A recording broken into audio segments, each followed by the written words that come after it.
Hey guys, welcome back to another ghost and glam haunted video. So if you are new to my channel, first, welcome, hello. But every Monday and Friday I sit down and I tell you guys a creepy, haunted, out of the ordinary, sometimes a murder story while I get glam at the same time. So if you are into that sort of vibe, then go ahead and hit that subscribe button down below and join the spooky fam. It's all fun over here. We have a good time. It's a party, okay? So the other day I was kind of Googling stories like I do, so I can tell you guys stories. But I came across one, and as I was reading it, I was like, I could have sworn I've watched a movie that's based off of this story before. Well, the more I read into it, the more that my thoughts were true. The movie was called Devil's Pass, and it is revolved around the story that I'm telling you today, and that story is the Dyatlov Pass. I don't know if I'm pronouncing that right. This was in Russia, so the names are a little bit more difficult to say.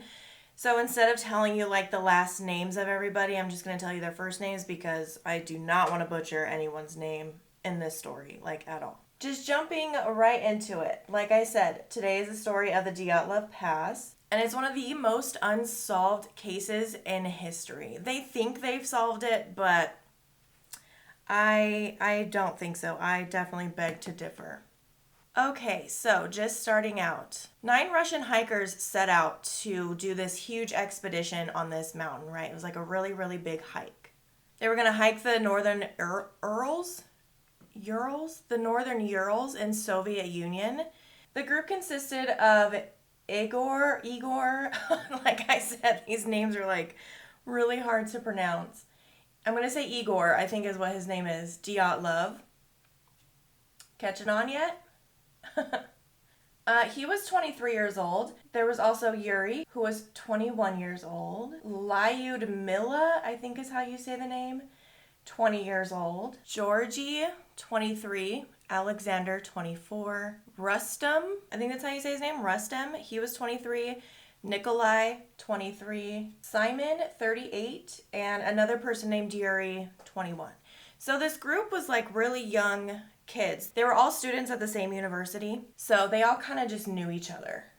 The group was led by Igor. He was an engineering student at the university that they all attended, and he was the most experienced in like skiing and hiking and everything, so he was the one that led the group. And this was a 16-day expedition. Like, this was a really, really long hike. The other students, they all had grade 2 certification of skiing and hiking. So going on this big long expedition meant that they would receive their grade 3 certification. And in the Soviet Union at this time, this was like the highest certification that you could possibly get. So they were all super stoked about it, right? On January 25th, 1959, the group would set out to start the expedition. They went by train to this little town called Evdel, I believe is what it's called. And then they took a truck to Vizhai. Y'all, I'm sorry, okay? I know I'm butchering this, but I'm trying. There they would actually stay the night, and they would load up on a bunch of carbs. You know, they would eat like a ton of bread, just eat their weight in carbs, so that way they would have enough energy to go on this long journey. So then on January 27th, the group would officially start their journey up this mountain. Well, they got to one area. It was called Gora Otorten, I think. I don't know. And then the next day, one of the members had to actually turn around and go back because he suffered from like arthritis. So he had really bad knee and joint pain, and he was actually unable to really hike. So he made the decision to just turn around and not do the expedition. But then the other remaining members of the group decided to carry on. So before leaving on the trip, Igor actually told their sports club that when they got back to the town of Vizhai, like after the expedition was over, that he would send a telegram informing the people that, hey, we're back, we're safe, everything is okay. It should have been no later than February 12th that the telegram would be received, but Igor did in fact tell the sports club that it may be a little bit longer, don't worry. Well, then February 12th came and had gone, and still there was no sign of a telegram. But again, there was really no concern for it because it was normal for an expedition of this length of time. It's normal for it to take a while. But then February 20th came and there was still no telegram. There was no signs of the hikers. There was nothing. So the families actually insisted that a search and rescue team be placed. And it was a rescue group of volunteer students and teachers. And then shortly after, the army actually got involved in finding these hikers because nobody could find them. The volunteer searchers, they didn't have the resources to really go in depth on this mountain to look for the missing hikers. So they had to get the army involved with like helicopters and planes to fly over and scour the whole area. 6 days later, on February 26th, search and rescue team was able to locate the group's tent. It was abandoned. And they all shared one tent because it was like super cold, so they all kind of just would huddle together and share this one giant tent. It said that something just didn't seem right when they found the tent because it was torn open from the inside, like somebody had cut it. And the boy that found the tent, he said that the tent was half torn down and covered with snow. It was empty and all the group's belongings and shoes had been left behind. So something definitely seemed off about this whole thing. Why would they leave everything behind? And why would they cut the tent open from the inside? My battery died in the midst of me finishing up my eyeballs. But anyways, not sure how I feel about this eye look, but it's not about the eye look, Kayla. It's about the freaking story. Okay, so going back to the story. So once the tent was found and it was discovered that the tent was cut from the inside out, investigators started to like really look into this, and they noticed that footprints were leading out into the snow. Some footprints showed that people left with wearing like only socks or only one shoe or just completely barefoot in general. And then the other footprints were covered in snow too much to tell where they went. So they followed the footprints down to like a nearby wooded area on the other side of the pass. And this is where they found the remains of like a small fire that had been burned. So not only did they find remains of a small fire burning, but they also would find the remains of the first 2 bodies that were part of the hiking group. They were found without shoes and only wearing underwear. And then the branches from the tree that they were found under were broken.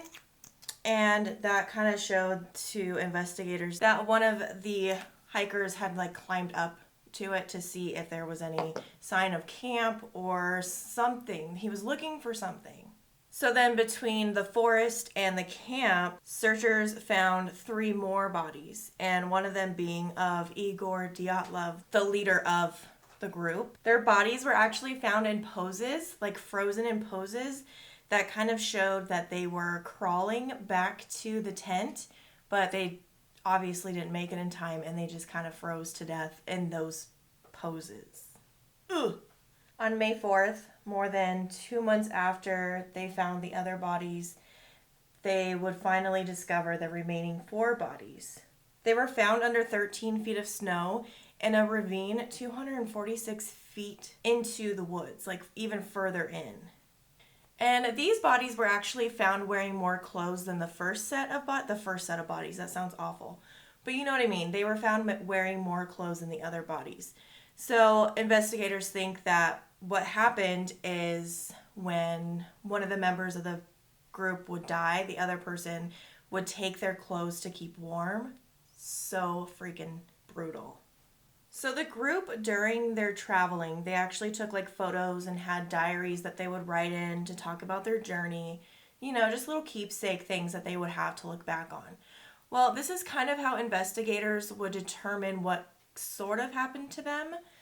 So just by photos and what they wrote in their diaries, investigators were able to determine that the group originally had planned to make camp at a certain spot. Well, because the winds got so bad and the temperatures got so cold, I mean, it was like -13 to -25 degrees on that mountain. and the winds were so strong that the hikers actually had to set up camp on the west side on top of a mountain called Kayxbeauty. Totally saying that wrong, I know this. But that mountain is actually called Dead Mountain. So they like chose the wrong mountain to get up to. It wasn't until the autopsies were performed that really showed how they died and what exactly happened to them. One member actually had several fractures to his skull, which is super weird. And 2 members actually had fractures in their chests, but there was no external trauma to their bodies. It was only internal trauma. The doctor who performed the autopsies on these bodies described the force needed to cause this kind of trauma and force on these bodies was comparable to a car crash. So, like, what the hell happened up there on that mountain? One body, however, did show signs of external trauma, and this part is so sad. Ugh. She was actually missing her eyes. She was missing part of her tongue. She was missing part of her lips. Her face was gone, and a fragment of her skull bone was also gone. The skin on her hands was macerated, which means that it was like softened or it became really softened by being submerged in liquid for a long period of time, which I mean, that could be the cause of like the snow. So what happened to these people? I mean, how could their bodies be so damaged and have so little signs of external damage except for that one person, right? Like, what happened to them? Authorities initially suggested that the group was attacked by indigenous people in the area known as the Manzai, but there was no sign of anyone else being on the mountain except for the hikers. So that theory was kind of like thrown out. And the fact that none of the hikers showed any signs of struggle or trying to fight back being attacked or anything like that. So, but there was an official inquest, I don't know, into the deaths. And it found that 6 of the members died from hypothermia and that the other 3 died from fatal injuries, which I don't know. I mean, obviously they're going to have hypothermia. You know, they're found dead in the freezing freaking cold weather. But it did show that all the members did end up dying within 6 to 8 hours of their last meal. So they all kind of died like around the same time. So what the heck happened, right? 3 separate articles of clothing were actually found on 2 of the bodies, and when they were tested, they were found radioactive. It was concluded that the hikers' deaths were the result of a compelling natural force, and then the case was just closed. They just completely left it alone from there. But in February 2019, like just recently, the Russians decided to reopen the case and investigate even further. And they found 3 possible ways that the hikers could have died. Those being an avalanche, a snow slab avalanche, and a hurricane. But here's where it gets weird. So there were no signs of an avalanche that day. Like, there was no evidence whatsoever. And the fact that the bodies were found 10 days after the incident and they were only covered in like the smallest layer of snow, that doesn't add up to me. That doesn't make any sense. But I mean, not only that, that's not the only weird part, but Alexander, one of the members of the hiking group, he was actually studying for his master's in skiing and hiking. So for him and Igor, the leader of the group, to set up camp somewhere where there could possibly be an avalanche seems very unlikely. They would be able to witness something like that right away. Like, I'm sure they didn't set up camp right under a freaking slope filled with snow, you know? So it's very unlikely that that happened. But also, over the years, even after the incident, there's been hundreds of expeditions on that mountain. Hundreds. And none of them have ever witnessed an avalanche. So another weird thing is that anyone that was involved in the search and rescue that day, they have remained silent for 30 years. Except one man did come forward. He was actually a police officer, and he was the one that officially led the search and rescue team through the mountains. Well, his team actually had reported seeing like saucers or like orange floating lights around the mountain. And when he went to go report this, he was ordered by high-ranking officials to dismiss that claim. like to never speak of it again. That's a little freaking weird, right? And of course, you know, people talk. People want to say what they think happened. So there's been lots of theories around this case. I'm only going to cover a couple of them. One of the theories being that the team was hit by a kayxbeauty wind. And these are like kind of somewhat rare, but they do still cause a lot of damage. The winds carry high density air from a higher elevation down a slope under the force of gravity, and they can also carry wind speeds of like a hurricane down the slopes.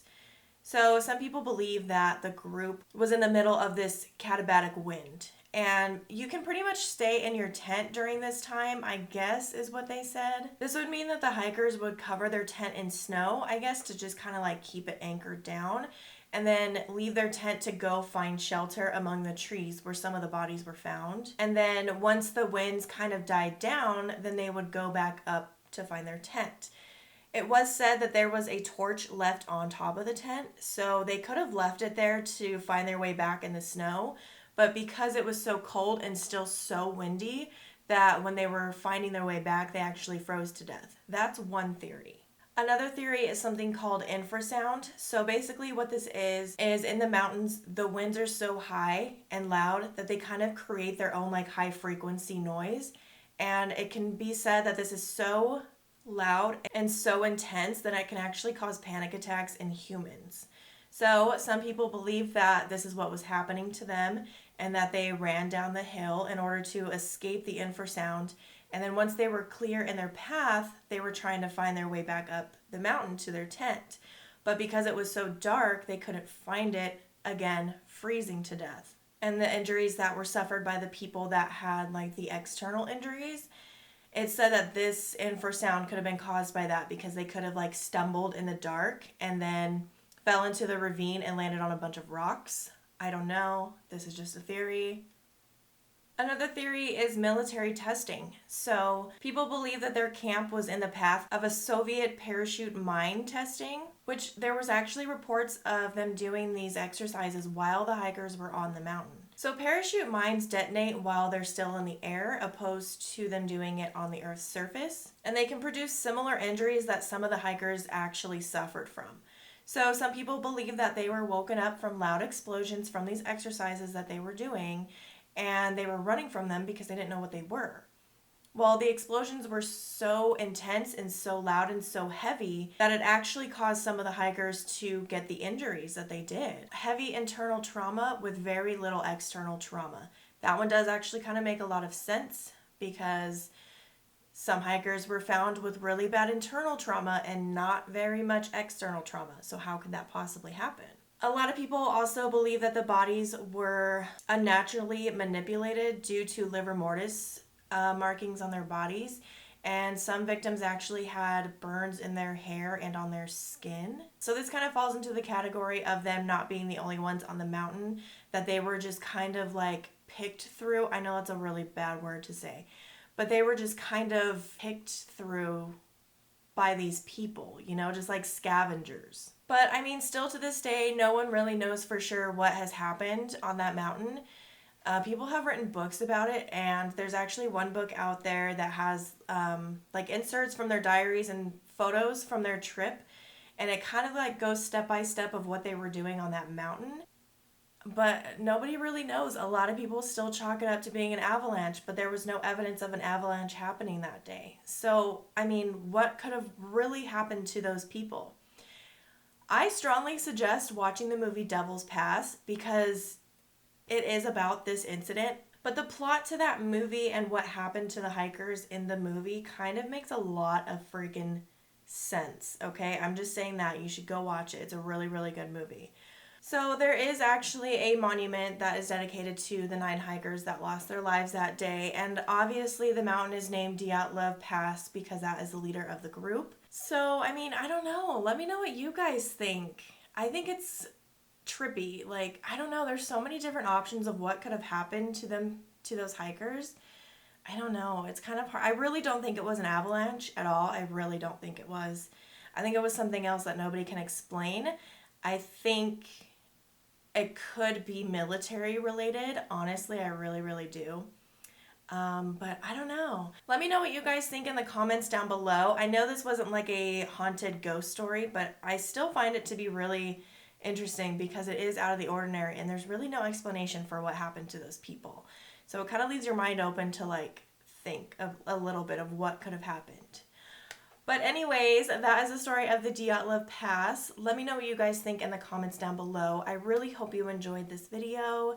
If you did, give it a big thumbs up and go ahead and share it like crazy. Subscribe to my channel, join the spooky fam, help me get my name out there. You guys have no idea how much thumbs upping a video can help me out. So anyways, that is all I have for you guys today. I have nothing else to say except I love you guys and I will see you in the next one. Bye!